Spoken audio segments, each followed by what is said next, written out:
So if you didn't know, now you know. Yep. I'm a Trump girl and not ashamed of it whatsoever. I am very happy. I'm getting exactly what I voted for. So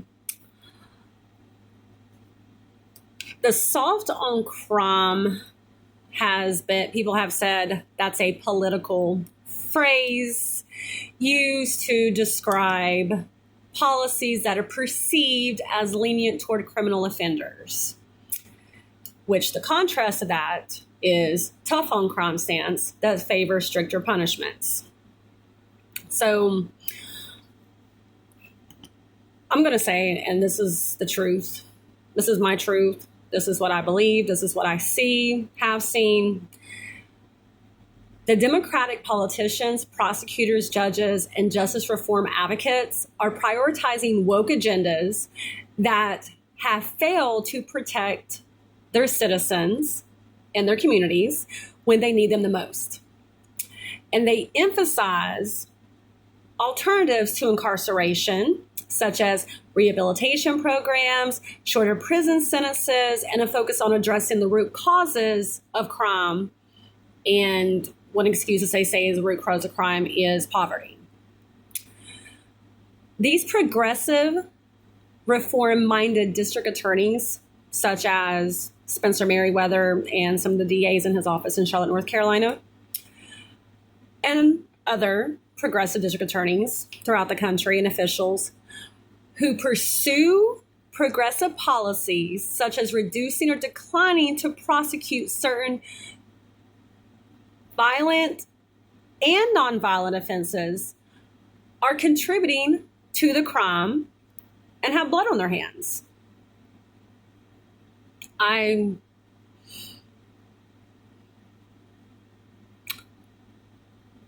Arena, that was murdered in cold blood in Charlotte, North Carolina.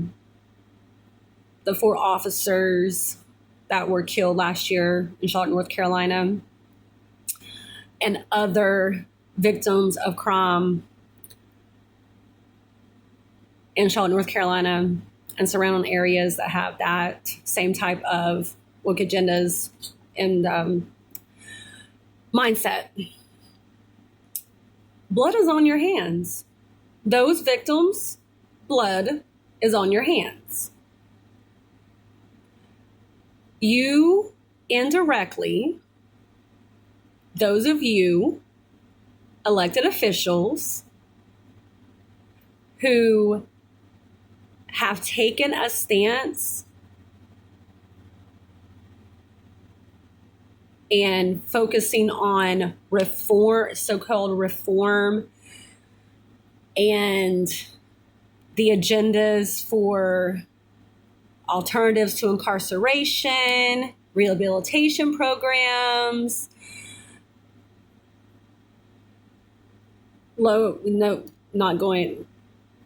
leniency on prison sentences. These victims' blood is on your hands. You have indirectly contributed to these people losing their lives in your communities, not just in Charlotte, but other areas that have the same type of mindset. Victims' blood is on your hands. You, once again, have indirectly aided and abetted these criminal offenders and indirectly contributed to these murders. These Democrats and liberal leaders and their lenient policies, y'all's lenient policies, have emboldened repeat offenders by reducing accountability for their actions and neglected victims and their families' experiences, and actually have inflicted real trauma on victims and their families by understating the harm that these heinous crimes, even without physical injury in some cases, I call this court-induced trauma as well. Um, Court-induced trauma. That is where victims, their children, family members go into the court expecting the court system and prosecutors, judges, attorneys, and so forth, and others in the community to hold the individual who committed these crimes against them or their family members to be held accountable. Some of these families and victims of crimes have been waiting 5 years or longer for their cases to be heard in court, which is insane if you ask me. One thing that we saw happen in North Carolina during the pandemic was the last Supreme Court justice, head Supreme Court justice, before Paul Newby, she shut down the courts during the pandemic, shut them down. Courts are not supposed to be shut down. That's in our Constitution, they're supposed to be shut down because of COVID, which we saw during that time there and other areas, many crimes getting dismissed, many victims not receiving justice for the crimes that was committed to them. We saw, and there's still some cases, even in 2025, these crimes happened in 2020, the pandemic, and their cases still haven't went to court.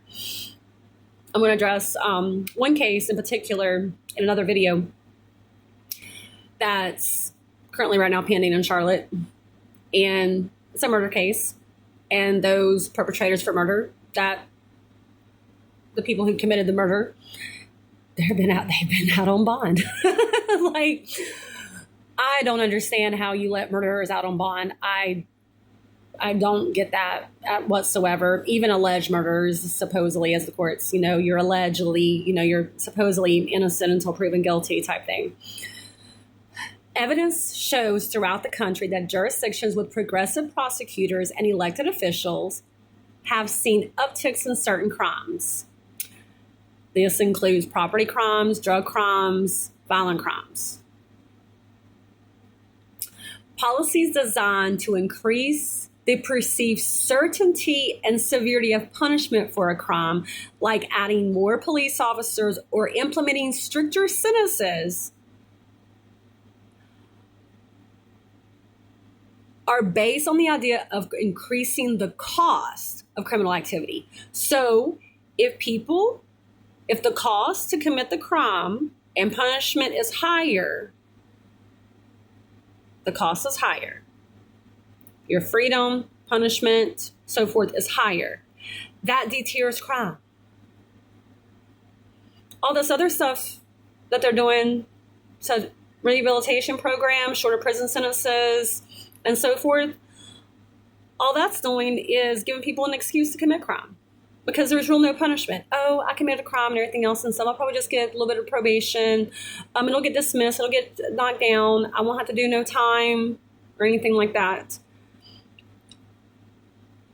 Moving from North Carolina, having lived in Charlotte, down here to Florida, it is night and day.